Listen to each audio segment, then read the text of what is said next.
आज संध्याकाळच्या जेवणामध्ये बघा बनवलं मस्त असं साधं सिंपल जेवण बनवले बघा। त्यासाठी काय केलं, मस्त आपलं गावरान पिठलं बनवलं आणि त्यासोबत मस्त गरमागरम ज्वारीची भाकरी।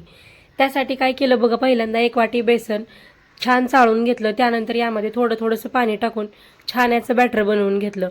त्यानंतर एका कढईमध्ये तेल टाकलं, थोडेसे जिरे मोहरे कढीपत्ता टाकला, त्यानंतर 7-8 हिरव्या मिरच्या आणि 4 ते 5 लसणाच्या पाकळ्या मिक्सरला याचं वाटण करून घेतलं होतं, ते वाटण घातलं।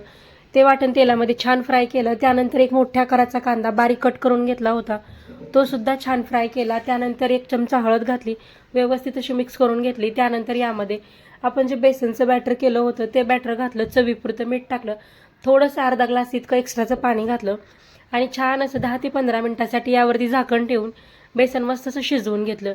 इथं तयार झालंय आपलं मस्त गावरान पिठलं। तर या सगळेजण जेवण करायला चला पटकन सबस्क्राईब